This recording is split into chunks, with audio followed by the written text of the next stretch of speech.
ছোটবেলায় শুনছিলাম একজন মৌলভী সাহেবের দাওয়াত দিছে, তার বাপ মারা গেছে, মিলাদ শরীফ পড়াবার জন্য। মিলাদ শরীফ পড়িয়া আমার বাপের নামে একটু সবরেসানি করে দেন। তুমি মিলাদ শরীফ পড়ে তারপরে মোনাজাত করছে, আল্লাহ তাআলা যা পড়লাম, আদম আলাইহিস সালাম, নূহ আলাইহিস সালাম, ইব্রাহিম আলাইহিস সালাম, মুসা আলাইহিস সালাম করতে করতে নবী করিম সাল্লাল্লাহু আলাইহি ওয়াসাল্লাম, তারপর সাহাবী, তারপর তাবিঈন, তারপর উলামা মুতাকাদ্দিমিন, মুতাআখিরিন, এরপর মুমিন মুমিনাত সব দিয়া এরপর আল্লাহ এই কোরআন শরীফ যে পড়াইলো তার বাপের আমলনামায় দিয়ে দিও।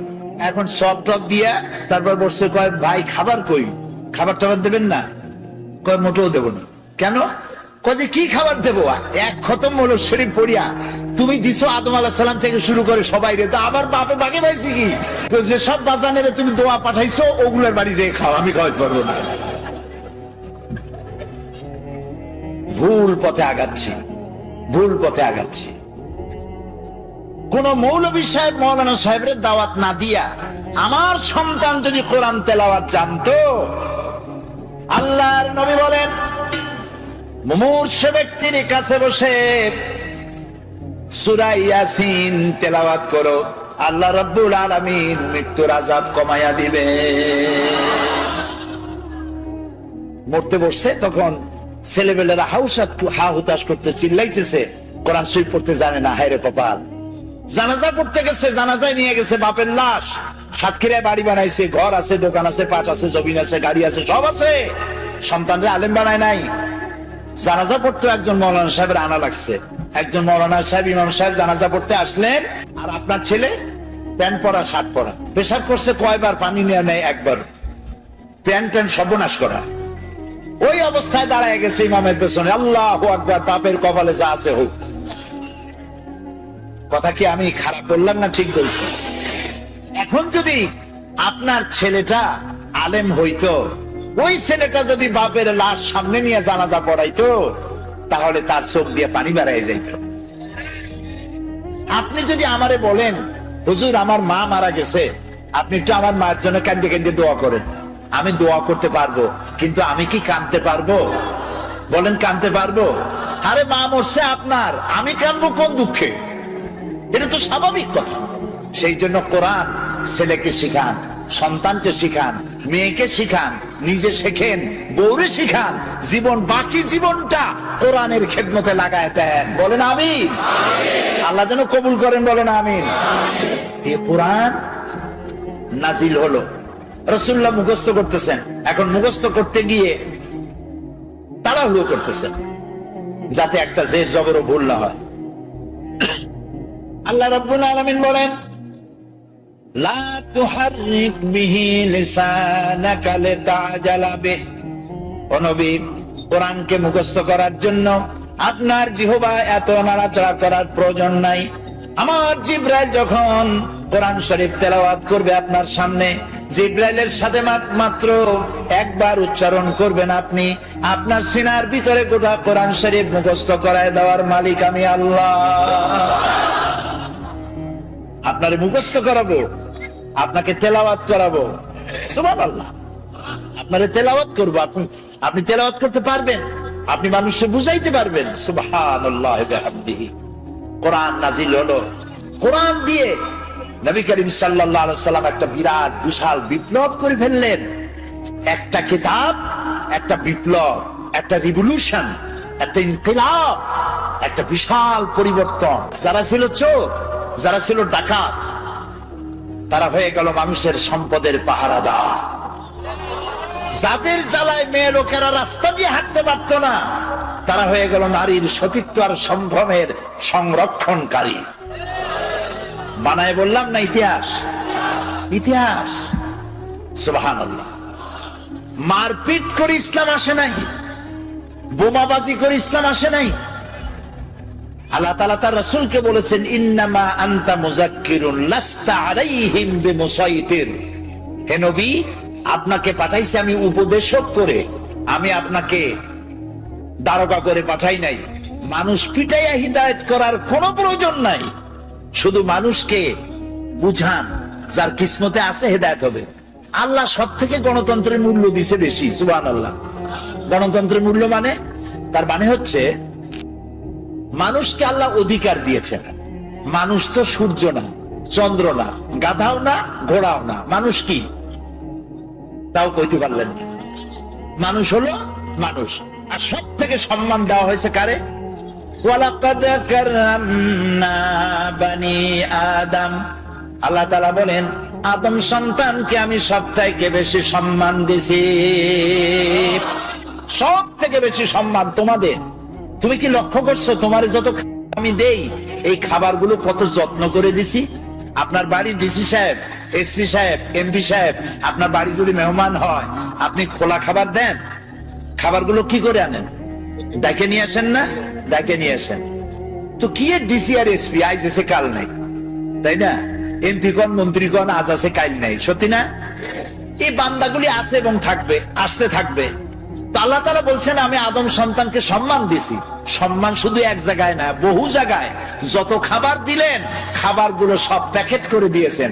কলা দিছেন, প্যাকেট করে দিছেন। আম দিছেন, কভার দিয়ে দিছেন।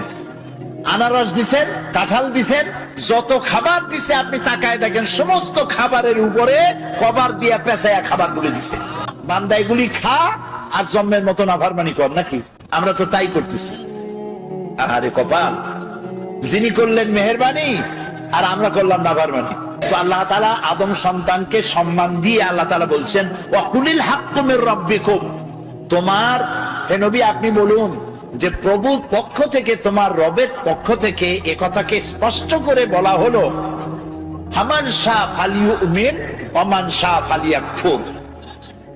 রবের পক্ষ থেকে চূড়ান্ত ঘোষণা এসে যাওয়ার পর তুমি ইচ্ছে করলে আল্লাহর উপরে ঈমান আনতেও পারো, ইচ্ছে করলে বাগাওয়াত, বিদ্রোহ, অস্বীকারও করতে পারো। ইখতিয়ার তোমার আছে। তোমাকে সূর্যের মতো বাধ্য করিনি প্রতিদিন পূর্ব দিগন্ত থেকে উদিত হয়ে পশ্চিম দিগন্ত অস্তমিত হবে, তুমি বাধ্য নও। জোয়ারের পানি একদিকে যাবে, ভাটির সময় আর একদিকে যাবে, তুমি বাধ্য নও। তুমি মানুষ, তোমাকে সব থেকে বেশি মর্যাদা দিয়েছি, অধিকার দিছি। তুমি আমার সবকিছু দেখো, দেখার পরে যদি পছন্দ হয়, ভালো লাগে, আমার উপর ঈমান আনো। আর পছন্দ না হইলে ঈমান আনো না। কিন্তু একটা সময় আছে যে সময় তোমাকে এই সব কিছুর জবাব আল্লাহর কাছে দিতে হবে। সুবহানাল্লাহ। কোরআন হচ্ছে সেই কিতাব যা দিয়ে মানুষকে আল্লাহ তাআলা বুঝাইছে। এখন আমাদের ইয়াং জেনারেশন, নতুন প্রজন্ম যারা ডিজিটাল বোঝে খুব ভালো, নতুন প্রজন্ম কম্পিউটার বোঝে, ডিজিটাল বোঝে, অ্যানালগ বোঝে, সব বোঝে। ওই যুবকেরা লেখাপড়ার সঠিক পদ্ধতিতে না হওয়ার কারণে, আমি যুবকদের দোষ দিচ্ছি না, দোষ হচ্ছে সিস্টেম অফ এডুকেশন, শিক্ষা পদ্ধতির দোষের কারণে নতুন জেনারেশন তারা বুঝতেছে কোরআন হচ্ছে 1400 বছর আগের পুরানা, আর বিজ্ঞান হচ্ছে নতুন। বিজ্ঞান হচ্ছে কোরআনের চাইতে শ্রেষ্ঠ। বিজ্ঞান সবকিছু দিয়েছে, কোরআন তো কিছুই দেয় নাই। এই চিন্তা করতেছে যুবকেরা, ওরা বোঝে না সেই জন্য। কিন্তু আজ থেকে 1400 বছর আগে এই কোরআন নাজিল হয়েছে। বর্তমান বিজ্ঞান পরিশ্রম করে, মেধা খরচ করে, তারপরে অর্থ খরচ করে যেসব বিষয় এখন আবিষ্কার করছে, এ সব কিছু আল্লাহ রাব্বুল আলামিন 1400 বছর আগে এ কোরআনে বলে রেখেছে। গত সেপ্টেম্বর মাসের 12 তারিখ, রমজান মাস, আরব আমিরাতের উপরাষ্ট্রপতি, প্রধানমন্ত্রী, দুবাইয়ের শাসক মোহাম্মদ বিন রাশেদ আল মাকতুম আমাকে দাওয়াত দিয়েছিলেন। পৃথিবীর 72টি দেশ ইন্টারন্যাশনাল কোরআন অ্যাওয়ার্ড, এই অনুষ্ঠানে 72টি দেশের স্কলারদেরকে তিনি দাওয়াত দিয়েছেন। 72টি দেশ অংশগ্রহণ করেছে। সেখানে আমার মতো একটা ভাঙ্গাছেড়া লোককে তিনি প্রধান অতিথি করেছেন।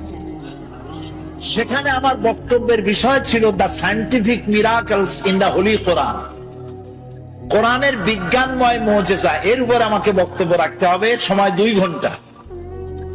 2 ঘন্টা বক্তব্য রাখার জন্য আমি প্রস্তুতি নিতে চাইলাম কোরআন থেকে বিজ্ঞানের, কোরআন দিয়ে বক্তৃতা করতে হবে। তো আমি বক্তৃতা নিতে হবে কোরআন দিয়ে। এ কোরআন তো ওয়াজের সবচেয়ে বড় কিতাব, আমরা বুঝি না। সেই জন্য কিসসা কাহিনী ছাড়া ওয়াজই হয় না। একদিন নবী মুস্তাফায় রাস্তা দিয়ে হাইটে যায়, হরিণ একটা বাধা ছিল গাছেরই তলায়। পড়েন সাল্লাল্লাহ। কোন জায়গায় পাইছে আল্লাহ জানে। এগুলো কোথাও নাই, আন্দাজে বানায় নিয়েছে কিসসা কাহিনী, নবীর নামে সাহাবীর নামে মিথ্যা কথা কইয়া মানুষ কান্দায়। কথা বুঝতে পেরেছেন? কোরআনের শ্রেষ্ঠ ওয়াজের কিতাবের নাম কি? কোরআন। আমি যেহেতু আমাকে বক্তব্য রাখতে হবে, সেখানে সরকারি লোকজন থাকবে, সেই মাহফিলে প্রিসাইড করেছেন অ্যাটর্নি অফ ল ইব্রাহিম দুমেলহা, তিনি প্রিসাইড করলেন। আরবরা উপস্থিত ছিলেন এবং উপস্থিতির সংখ্যা ছিল বিশাল। ওরা পত্রিকায় লিখেছে আরব আমিরাতের শ্রেষ্ঠ সব থেকে বড় জমায়েত হয়েছে এটা। টিভি চ্যানেলগুলি লাইভ প্রচার করেছে। আমি আগের থেকে প্রস্তুতি নিলাম যে বিজ্ঞানের উপরে আলোচনা করতে গিয়ে কোরআনের আয়াত কতগুলি পাওয়া যায়, খুঁজতে থাকলাম। অন্তত আমার খোঁজে, আমি তো ছোট মানুষ, কোরআন অত বুঝি না। লোকেরা কয় মুফাসসিরে কোরআন, আসলে তো কোরআনের তালিব ইলম, আমি কোরআনের ছাত্র। খুঁজতে খুঁজতে পেলাম বিজ্ঞানের সমর্থক, বিজ্ঞানের তথ্যসূত্র পাওয়া যায় এমন আয়াতের সংখ্যা অন্তত 1000-এর কাছে চলে যাবে। এই যে চাঁদ, পূর্ণিমার দিন আমরা চাঁদ দেখি, পূর্ণিমার রাতে চাঁদ দেখেন না? এই চাঁদ আলো দেয়। আজ থেকে 100 বছর আগে মানুষের ধারণা ছিল চাঁদ নিজেই আলো দেয়। আর ছোটবেলায় দাদা নানা নানি তারা বলতো, দাদু মনে বুঝছো? বলে কি? কই যে চাঁদে কালো কালো দেখা যায়, ওটা কি জানো? বলতাম না জানি না তো। কয় ওটা হলো একটা গাছ। সুবহানাল্লাহ, চাঁদের মধ্যে গাছ। ছোটবেলায় চিন্তা করতাম, কয় যে শুধু গাছ না, ওখানে একটা বুড়ি আছে সুতা কাটে। তখন চিন্তা করতাম যে আরে এই বুড়ি এত কষ্ট করে সুতা কাটে, সারাদিন তো খায় কি? পরে কিন্তু ওই ধারণা আমাদের এখন আর নাই, ঠিক না? ভূমিকম্প সম্পর্কে প্রশ্ন করা হতো, ভূমিকম্প কি জানো?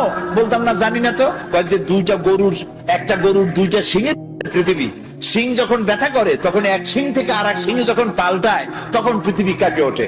চিন্তা করতাম, ওরে বাবা, গরুটা কত বড়, শিংটা কত মোটা। এখন কি তাই বিশ্বাস করি? করি না। আজ থেকে 100 বছর আগে ছিল চাঁদ নিজে আলো দেয়, কিন্তু পরবর্তী সময় বিজ্ঞানীরা আবিষ্কার করলো যে না, চাঁদ আলো যেটা দেয় ওটা ধার করা আলো, ওর নিজের আলো নাই। এ কথা বিজ্ঞান আবিষ্কার করলো এই শখানেক বছর হলো। কিন্তু বিজ্ঞান জানলো 100 বছর আগে, আর তার 1300 বছর আগে জেনেছেন মুহাম্মদুর রাসূলুল্লাহ সাল্লাল্লাহু আলাইহি ওয়াসাল্লাম। এই কোরআনে সূর্যকে বলা হয়েছে শামসুন। কোরআনে সূর্যকে কি বলা হয়েছে? শামসুন, সিরাজুন, ওয়াহাজুন, দিয়াউন। এর অর্থ কি? সিরাজ, শামস, দিয়া, এক একটার এক একটা অর্থ আছে। কোনটার অর্থ হচ্ছে প্রদীপ্ত, প্রজ্জ্বল। কোনটার অর্থ হলো উত্তাপ সৃষ্টিকারী, আলো বিকিরণকারী। এটা হলো সূর্য। আর চাঁদের কথা যখন আল্লাহ বলেছেন তখন বলেছেন কামারান মুনিরা। কামার মানে চাঁদ, মুনিরা মানে আলোক প্রাপ্ত। যে চাঁদ আলো পায়া আলো বিকিরণ করে ওইটার নাম হলো চাঁদ। সুবহানাল্লাহ। তাহলে চাঁদের যে নিজের আলো নাই, এই কথা বিজ্ঞান বোঝার আগে বুঝছে কে? বলেন মুহাম্মদ রাসূলুল্লাহ সাল্লাল্লাহু আলাইহি ওয়াসাল্লাম। বিজ্ঞানীরা মনে করেছিল, এই যে অনেকে বলে, যুবকরা বলে, সুশীলরা বলে, সুশীল বুদ্ধিজীবী, বুদ্ধির ঠেলা, দেয়ার ইজ নো গড, আল্লাহ নেই। আমি জানি না কত বোতল খাইলে পরে এই কথা বলতে পারে যে আল্লাহ নাই। আরে বেটা, তুই হইছিস কেমনে? এই পৃথিবী এমনি এমনি হইছে? এই মাইকটা এমনি এমনি হইছে? এই সামান্য ব্রিজটা এমনি এমনি হইছে? কেউ তো বানাইছে। তো মাইকটা, সাইকেলটা, জুতাটা সবটা বানাইতে কেউরে লাগলো, আর তোমারে বানাইতে কেউরে লাগে নাই, এমনি এমনি হইছে। আল্লাহ রহম করুক, বলেন আমিন। তো ওরা বলে যে দেয়ার ইজ নো গড, স্রষ্টা বলতে কেউ নেই। তো কি হয়েছে? তো এমনি এমনি হয়েছে সব। এরপরে বিজ্ঞানীরা দেখলো যে চাঁদ হলো পৃথিবীর সব থেকে, নবী করিম সাল্লাল্লাহু আলাইহি ওয়াসাল্লামকে বিশ্বাস করতে চায় না, কোরআনকে বিশ্বাস করতে চায় না, বলে যে আমাদের বিজ্ঞানীরা তো চাঁদে গেছে। আরে মুহাম্মদ সাল্লাল্লাহু আলাইহি ওয়াসাল্লাম কদ্দুর গেছে? উনি তো আর চাঁদে যাইতে পারে নাই, কাজে বিজ্ঞানীদের গুরুত্বই বেশি। আমি বলি ভাই, চাঁদ হলো পৃথিবীর সব থেকে নিকটতম উপগ্রহ। চাঁদ হলো পৃথিবীর মাটি থেকে 2,32,000 মাইল দূরে। এটা একটা উপগ্রহ, পৃথিবীর চাইতে ছোট বা বড়। কিন্তু সূর্য হচ্ছে পৃথিবীর মাটি থেকে 9,30,00,000 মাইল দূরে, ঠিক না? আর ওই সূর্যটা হলো পৃথিবী থেকে 13 লক্ষ গুণ বড়। বিজ্ঞানীরা মনে করলো এটাই বুঝি শেষ, কিন্তু না, সেটাই শেষ না। দেখা গেল সূর্যের চাইতে বড় আছে, কি আছে? সূর্যের চাইতে আছে বড় আছে তারকা, গ্যালাক্সি। গ্যালাক্সির ভিতরে এমন এমন তারকা আছে, যে তারকা খুব মন খারাপ, মন খুলে শুনুন, যেই সূর্যটা পৃথিবীর চাইতে 13 লক্ষ গুণ বড়, এরকম 2.5 থেকে 3 কোটি সূর্য খাইয়া হজম করতে পারে এরকম হাজার হাজার অসংখ্য তারকা আল্লাহ তাআলা আকাশে সৃষ্টি করে রেখেছে। বিজ্ঞানীরা মনে করলো এই তারাই তাহলে বড়, কিন্তু পরবর্তী সময় আবিষ্কার হলো না, তারাই বড় না, ওর থেকেও বড় আছে। ওর থেকে বড় কি? ওর থেকে বড় হলো ব্ল্যাক হোল। ব্ল্যাক হোল হচ্ছে অন্ধকার কূপ। এই অন্ধকার কূপটা এত বড় কূপ যে তারায় 2.5 থেকে 3 কোটি সূর্য খাইয়া হজম করতে পারে। সেই তারা ঘুরতে ঘুরতে যদি ব্ল্যাক হোলের রেঞ্জের মধ্যে এসে যায়, তাহলে এই ব্ল্যাক হোল আপনি যেমন চকলেট চুষে শেষ করে ফেলেন, তার থেকে দ্রুত সময়ের ভেতরে ওই তারা চুষে শেষ করে ফেলে দেয়। এই কথা বিজ্ঞান জানলো সেদিন। আর আল্লাহ রাব্বুল আলামিন বিজ্ঞান জানার 1300 বছর আগে আল্লাহ রাব্বুল আলামিন বলছেন, ফালা উকসিমু বিন নুজুম, সেই তারকাসমূহের শপথ, সেই তারকাসমূহের শপথ করি, যেই তারকাসমূহ নিপতিত হয় যেখানে। ফালা উকসিমু বিমাওয়াকিন নুজুম, তারকাসমূহ নিপতিত হয় যে জায়গায়, সেই জায়গার শপথ করি। তো তারকাসমূহ নিপতিত হয় কোথায়? ব্ল্যাক হোলের মধ্যে। সেই কথা আল্লাহ তাআলা 1400 বছর আগে বলে রেখেছেন কোরআন শরীফে। এই যে আপনার আমার একটা শরীর, একটা বডি আছে না? কেমনে হয়েছে এই বডিটা? আল্লাহ রাব্বুল আলামিন বলেন, এই কোরআনের মধ্যে বলেছেন, ইন্না খালাকনাকুম মিন তুরাবিন সুম্মা মিন নুতফাতিন সুম্মা মিন আলাকাতিন সুম্মা মিন মুদগা। তোমাকে মাটির, নিষ্প্রাণ মাটি দিয়ে সৃষ্টি করা হয়েছে, এর থেকে নুতফা হয়েছে, মায়ের পেটে চলে গিয়েছে।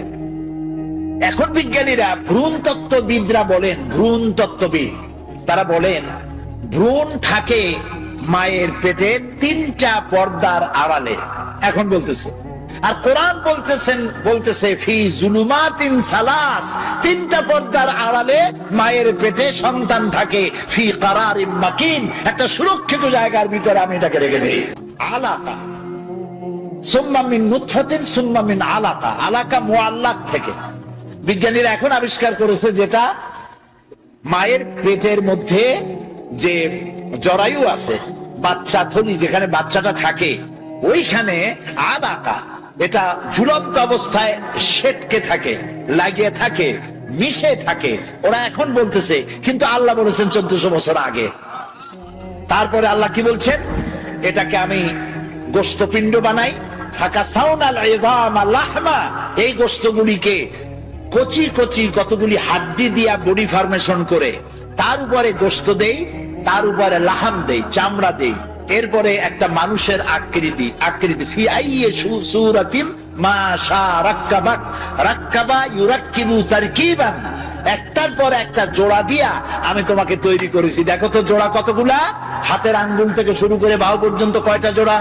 খালি কিলাকিলি করছেন, জোড়া কয়টা গুনিয়া দেখেন নাই? 6টা জোড়া। আঙ্গুলের মাথা থেকে শুরু করে বাহু পর্যন্ত 6টা জোড়া।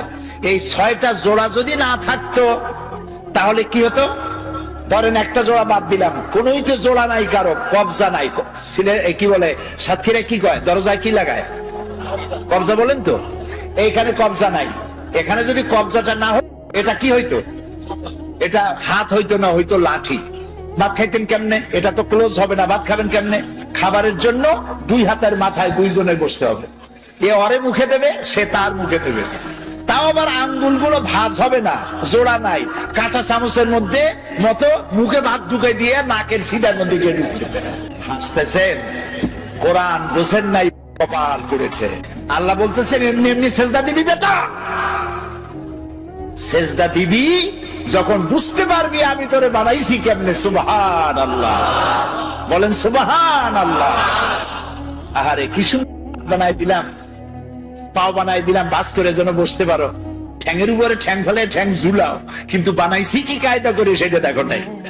ঠ্যাঙের উপরে ঠ্যাং ফিরে আবার পাও নাড়ায়, আবার হাত দিয়ে ঘষে। কপাল পোড়া কোথায় দিলেন, দিলেন।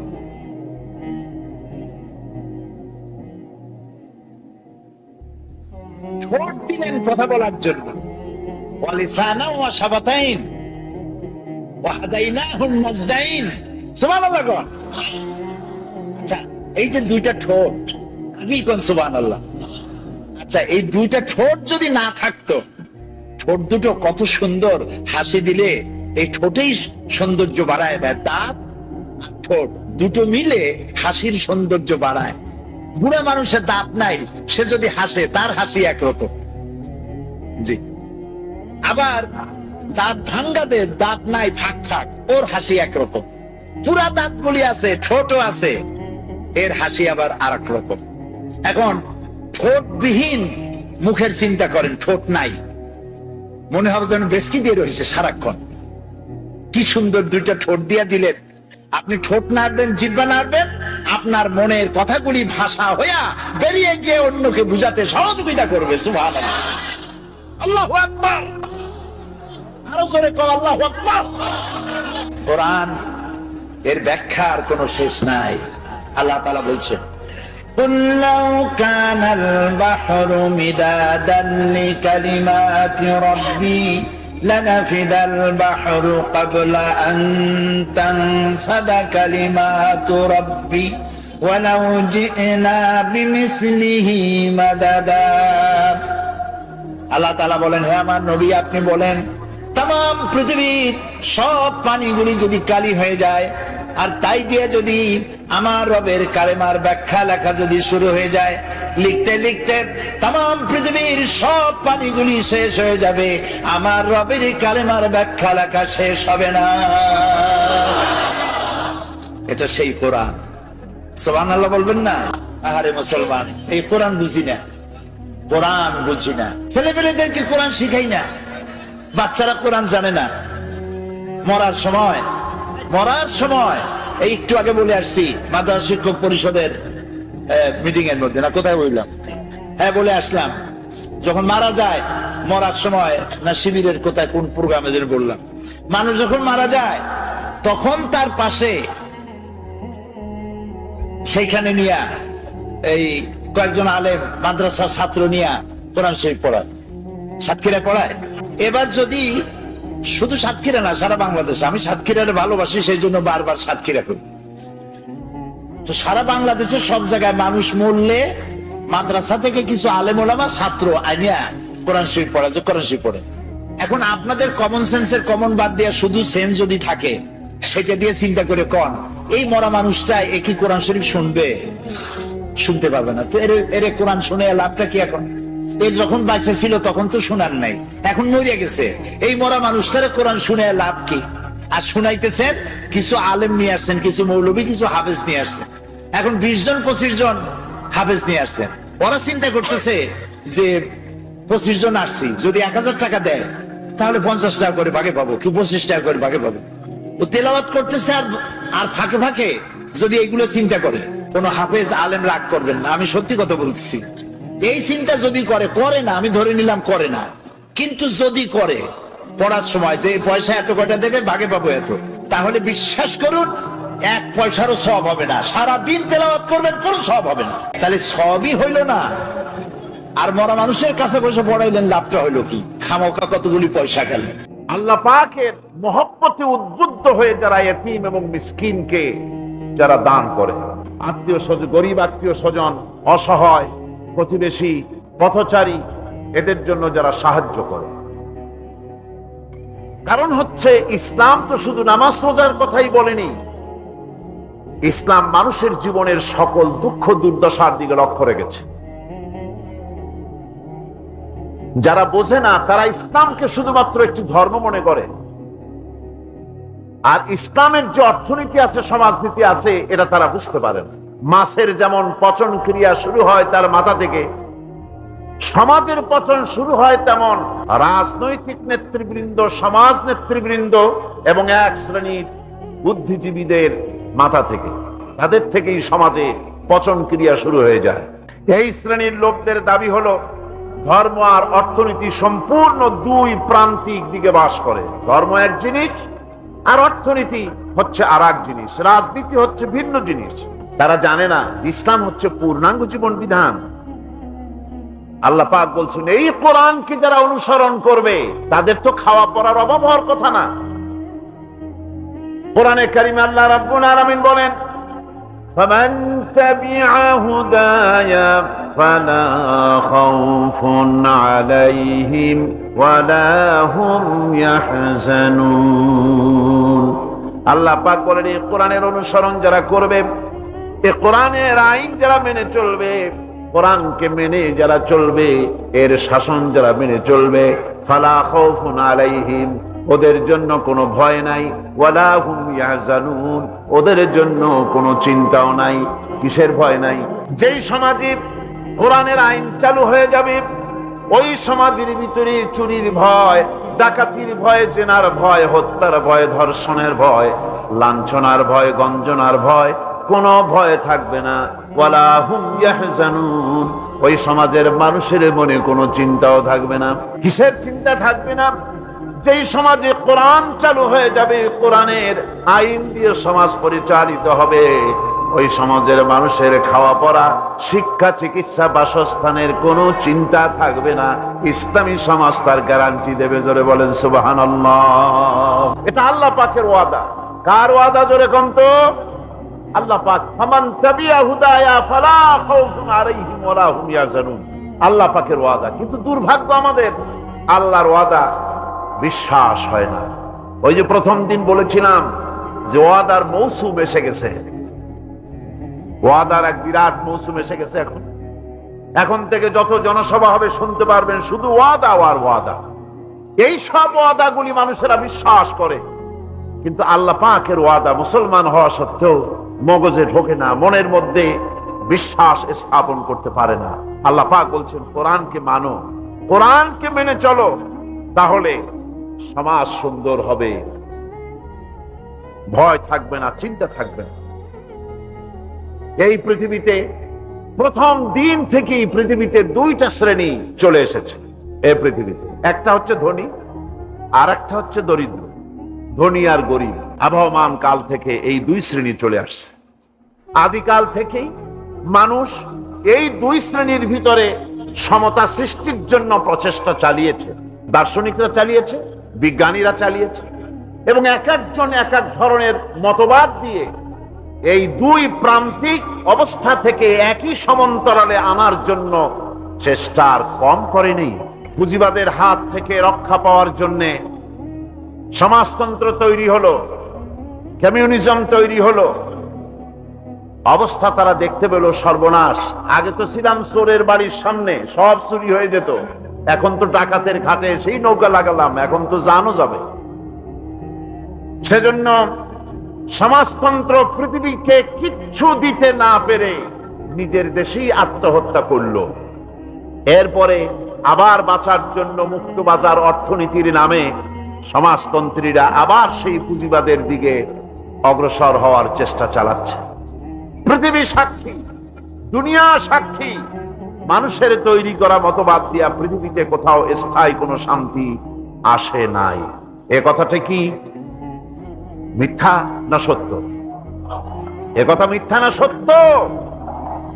সুতরাং এই পৃথিবীর বুকে না সমাজবাদ দিয়ে শান্তি হবে, না পুঁজিবাদ দিয়ে শান্তি হবে।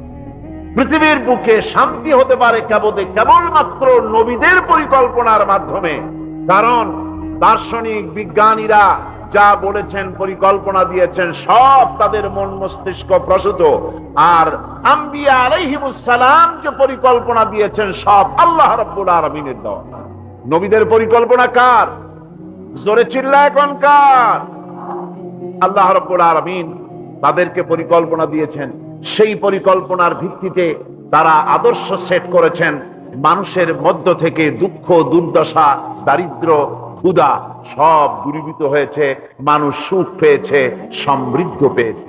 আমার বন্ধুগণ, ইসলামী বিপ্লবীর দাওয়াতের পর্যায়ে মক্কি জিন্দেগিতে যখন সূরাগুলি রাসূলের আসতেছিল, সেই সময় আল্লাহ রাব্বুল আলামিন বলেছেন, ওয়াহাদাইনাহুন নাজদাইন।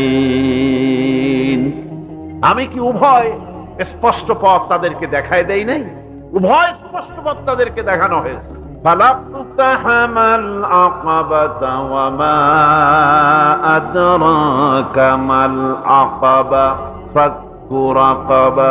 তুমি কি জানো, তারা আসল কথা হলো তারা সেই দুর্গম বন্ধুর ঘাঁটিটি অতিক্রম করতে চায় না। তুমি কি জানো সেই বন্ধুর দুর্গম ঘাঁটিটি কি? তা হচ্ছে শৃঙ্খল বন্দী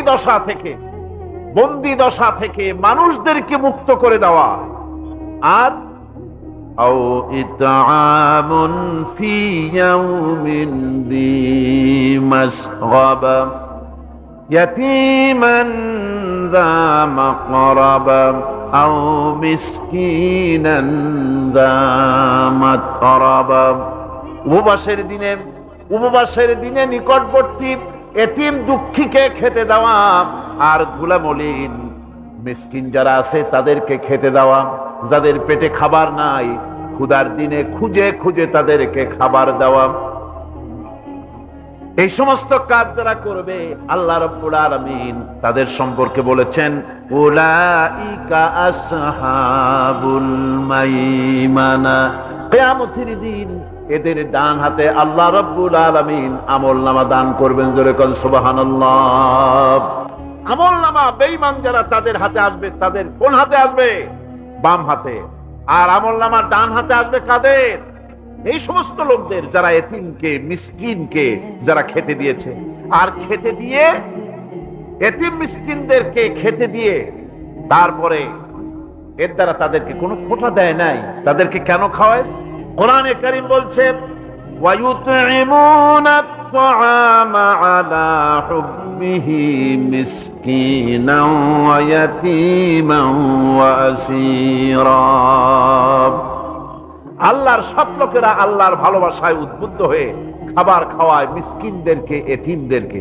আর তারা বলে, ইন্নামা নুতঈমুকুম লিওয়াজহিল্লাহি লা নুরিদু মিনকুম জাযাআন ওয়ালা শুকুরা। আমরা যে তোমাদের খাইতে দিলাম, এ খাওয়াচ্ছি শুধুমাত্র আল্লাহকে খুশি করার জন্য। কারে খুশি করার জন্য? আল্লাহরে খুশি করার জন্য। এই খাবারের ব্যাপারে তোমাদের কাছ থেকে কোনো কৃতজ্ঞতা চাই না। যেটা করি সেটা আল্লাহর জন্যই করি, আল্লাহকে খুশি করার জন্য। সুতরাং না কৃতজ্ঞতা চাই, না এর দ্বারা কোনো বিনিময় চাই। আল্লাহ রাব্বুল আলামিন এতিমের মাল সম্পদ আত্মসাৎ করার ব্যাপারে কঠোরভাবে নিষেধ ঘোষণা করেছেন। এতিমের মাল সম্পদ যেন আত্মসাৎ করো না। কোরআনে কারিমে স্পষ্ট ভাষায় বলা হয়েছে, ওয়াতুল ইয়াতামা আমওয়ালাহুম ওয়া লা তাবাদদালুল খাবিসা বিত-তাইয়্যিব। এতিমের মাল, ধন সম্পত্তি যথাযথভাবে তাদের হাতে ফিরিয়ে দাও। ওয়া লা তাবাদদালুল খাবিসা বিত-তাইয়্যিব। আর তাদের ভালো মালগুলি তোমার খারাপ মাল দিয়া বদলাইয়া দিও না। ولا تأكلوا أموالهم إلى أموالكم إنه كان حوبا كبيرا। আর তাদের সম্পদ তোমাদের সম্পদের সাথে যেন মিশাইয়া হজম করে ফেলে দিও না। এটা অত্যন্ত মস্ত বড় গুনাহ। এ কাজ তোমরা করবে না। এতিমের ধন সম্পত্তি সাধারণত মামা এবং চাচাদের হাতে থাকে, ঠিক কিনা? এতিমের সম্পদ থাকে তাদের কাছে, মামা আর চাচাদের কাছেই বেশিরভাগ থাকে। এতিম তো ছোট্ট মানুষ, বড় হতে সময় লাগে। এই ফাঁকে তার ভালো মালগুলি নিয়ে তার বদলে নিজের পচা মাল রেখে দেয়, অথবা তার ভালো সম্পত্তিটা নিজের সম্পত্তির সাথে মিলাইয়া একাকার করে ফেলে দেয়। আল্লাহ রাব্বুল আলামিন কঠোরভাবে নিষেধ করেছেন, খবরদার এই কাজটি করবে না। যারা এমন কাজ করে এতিমের মাল যারা নষ্ট করে, এতিমের মাল যারা খায়, তাদের সম্পর্কে আল্লাহ পাক বলছেন, ইন্নাল্লাযীনা ইয়াকুলুনা আমওয়ালাল ইয়াতামা যুলমান ইন্নামা ইয়াকুলুনা ফি বুতুনিহিম নারা ওয়া সায়াসলাউনা সাঈরা। অন্যায়ভাবে এতিমের মাল যারা ভক্ষণ করে, তারা তো এতিমের মাল খায় না, বরং পেটের মধ্যে তারা আগুন ঢুকায়। পেটের মধ্যে কি ঢুকায়? আর অচিরেই এদেরকে জাহান্নামে নিক্ষেপ করা হবে। কোথায় নিক্ষেপ করা হবে? জাহান্নামে। যারা এতিমের মালকে ভক্ষণ করে, এতিমের মাল নষ্ট করে, এতিমের হক নষ্ট করে, তাদের জায়গা জাহান্নাম। আর এতিমের মাল যারা খায়, তারা যেন আগুন খায়। কি খায়? এতিমের ধন সম্পদ হজমকারীদের ব্যাপারে তাদের যে বিরাট হীনমন্যতা কাজ করে। এজন্য আল্লাহ পাক বলতেছেন, কাল্লা বাল্লা তুকরিমুনাল ইয়াতীম। না, কখনোই নয়। আসল ব্যাপার হচ্ছে তোমরা হীনমন্যতার কারণে এতিমকে সম্মান দাও না, এতিমকে মর্যাদা দাও না। ওয়ালা তাহাব্বুনা আলা তাআমিল মিসকিন। আর মিসকিনদেরকে তোমরা পরস্পরকে খেতে দেওয়ার জন্য তোমরা উৎসাহিত করো না। নিজেরাও খাও না, অন্যদেরকেও সে পথে উৎসাহিত করো না। এই যে কাজগুলি তোমরা করো, এটা মস্ত বড় অপরাধ। আল্লাহ রাব্বুল আলামিন এতিমের মাল সম্পর্কে আরো বলছেন, ولا تقربوا مال اليتيم إلا بالتي هي أحسن حتى يبلغ أشده। আল্লাহ পাক বলছেন, এতিমের মালের নিকটবর্তীও হবে না যতক্ষণ পর্যন্ত তারা যৌবন প্রাপ্ত না হয়, বুদ্ধি শুদ্ধি না আসে, ততক্ষণ পর্যন্ত এতিমের মালের কাছে যাবে না। হ্যাঁ, যাবে মালটাকে রক্ষণ করার জন্য, রক্ষণাবেক্ষণ করার জন্য, মালগুলি খাওয়ার জন্য না। এতিমদের ব্যাপারে আল্লাহ পাক এভাবে সতর্ক করেছেন। মানুষ যখন, বাচ্চাগুলি যখন এতিম হয়ে যায়, বাচ্চা বেঁচে থাকতে, বাচ্চার বাপ মা বেঁচে থাকতে বাচ্চারে কোলে নেয়। দেখবেন বড় লোকের ছেলে দেখতে ভালো দেখা যাচ্ছে না, নাকে ময়লা, তাতে ময়লা, তারপরেও বড় লোক, সেই জন্য বাচ্চাটারে কোলে নেয়। ইচ্ছা করে না, তারপরেও তারে খুশি করার জন্য কোলে নেয়। করে না কি এরকম? এরকম করে। বাপ মা বেঁচে আছে, তখন চাচাতে মামুতে ভাগ্নাকে ভাতিজাকে আদর করে কোলে নেয়, ঘাড়ে নেয়, চুমা খায়। আর যখন বাপ মা মরে গেল, বাপ যখন মারা গেল, এই ছোট্ট বাচ্চাটি চাচার দিকে ফেলফাল করে তাকায়, মায়ের দিকে তার মামার দিকে ফেলফাল করে তাকায়, একটি বারের জন্য কোলে নিয়ে তখন আর আদর করে না। মনের মধ্যে তখন দুরভিসন্ধি থাকে, এই বাচ্চা মরুক, অথবা তার সম্পদ যা আছে সম্পদগুলিকে লুটপাট করে নেয়। দেখেন, এবার মিলান কথার সাথে আল্লাহ পাক, লাইসাল বিররা আন তুওয়াল্লু ওয়ুজুহাকুম কিবালাল মাশরিকি ওয়াল মাগরিব। পূর্ব পশ্চিমে কত মাথা ঘুরালে, কত সেজদা দিলে, এটাই কিন্তু পুণ্যবান হওয়ার জন্য বড় কথা নয়। বরং শর্তই হলো আগে যা বলেছি সেগুলি। আর শর্ত হলো এতিম মিসকিনদেরকে, বিধবাদেরকে, অসহায়দেরকে সাহায্য করতে হবে।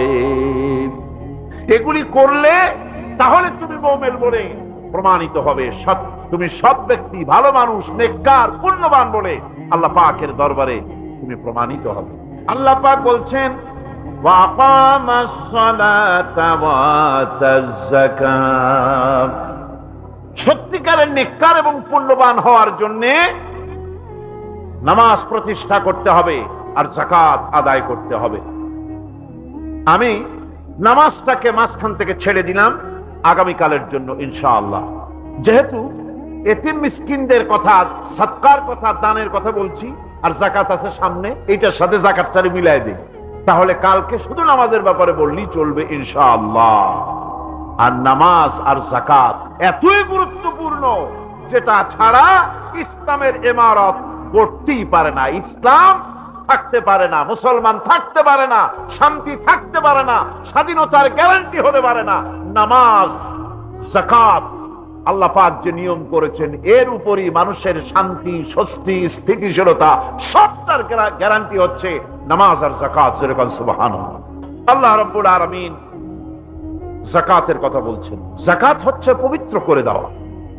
নামাজের পর ইসলামের সবচাইতে গুরুত্বপূর্ণ ব্যাপার হলো নামাজ। নামাজের পরই গুরুত্বপূর্ণ ব্যাপার হচ্ছে যাকাত।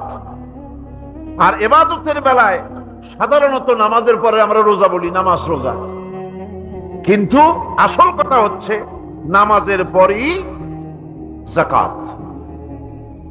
কোরআনে কারিমে এভাবেই বলা হয়েছে।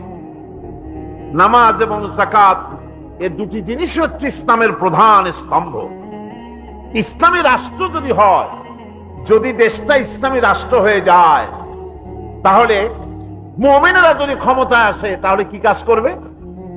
আল্লাহ রাব্বুল আলামিন কোরআনে কারীমের মধ্যে বলেছেন, আল্লাযীনা ইম্মাক্কান্নাহুম ফিল আরদি আকামুস সালাত ওয়া আতাবুজ যাকাত।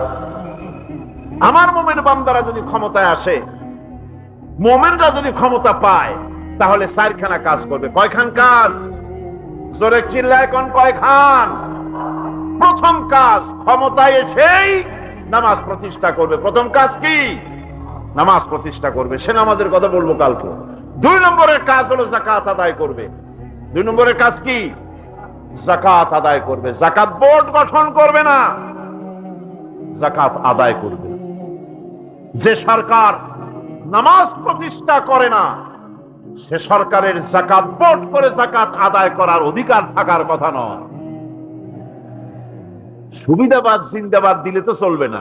যাকাতের টাকা নিয়ে করেন কল্যাণমূলক কাজ, কিন্তু আল্লাহর হুকুম তো সেরকম না। আল্লাহর প্রথম হুকুম হলো নামাজ প্রতিষ্ঠা করতে হবে, তারপরে যাকাত আদায় করতে হবে। কোরআন শরীফ খোলার সাথে সাথে যে জিনিসটা নজরে পড়ে সেটা কি? কোরআনে কারীম খোলার সঙ্গে সঙ্গে যে জিনিসটি নজর পড়ে তা হলো আলিফ লাম মিম যালিকাল কিতাবু লা রাইবা ফীহি হুদাল লিল মুত্তাকিন আল্লাযীনা ইউমিনুনা বিল গায়বি ওয়া ইউকিমুনাস সালাতা ওয়া মিম্মা রাযাকনাহুম ইউনফিকুন। এই কিতাবের মধ্যে কোনো সন্দেহ নাই, মুত্তাকিনদের জন্য কিতাব হেদায়েত, হেদায়েতের জন্য এসেছে। আর মুত্তাকি হচ্ছে তারা যারা নাকি গায়েবের প্রতি ঈমান আনে, অদৃশ্যকে বিশ্বাস করে, নামাজকে প্রতিষ্ঠা করে, আর আমি যে রিজিক দিয়েছি তার দ্বারা আমার রাস্তায় খরচ করে। ইসলাম নামাজের পরই যাকাতের জায়গাটা দিয়েছে। যেখানেই আছে আকিমুস সালাত, সেখানেই আছে ওয়াতুজ যাকাত। দেখছেন কি ধরনের একটা মিল? যেখানেই নামাজ প্রতিষ্ঠা করো সেখানে যাকাত আদায় করো। তার মানে হলো নামাজ সঠিকভাবে প্রতিষ্ঠা হতেই পারে না যাকাত ভিত্তিক অর্থ ব্যবস্থা পরিচালিত হওয়া ছাড়া। কারণ একটি গরিব মানুষ, পেটে খাবার নাই, সে নামাজ পড়তে যখন দাঁড়িয়েছে তার নিজের পেটে খাবার নাই, তার বাচ্চা অসুখে তড়পাচ্ছে, তার ছেলের পরীক্ষার ফি নাই, ফি দেওয়ার মতো পয়সা নাই, তার স্ত্রীর পরনে কাপড় নাই, নামাজ পড়তে দাঁড়িয়েছে, স্বাভাবিকভাবেই নিজের ক্ষুধার যন্ত্রণা, বিবি বাল বাচ্চার কষ্টের কথা এগুলি তার মনের মধ্যে তোলপাড় করে উঠবে। এ কথা আল্লাহর চাইতে আর কে ভালো বুঝবে? সেই জন্য আল্লাহ পাক বলেছেন, আকিমুস সালাত ওয়া আতুজ যাকাত, নামাজ প্রতিষ্ঠা করো, যাকাত আদায় করো। নামাজ আর যাকাতকে পাশাপাশি রাখা হয়েছে। আর এই নামাজ আর যাকাত দুনিয়ার সমস্ত নবীদের উপর আল্লাহ ফরজ করেছিলেন। কোন সুবহানাল্লাহ। এ শুধু আপনার আমার নবীর উপরে না, দুনিয়ার সব নবীদের উপরে নামাজ আর যাকাত কি ছিল? ফরজ।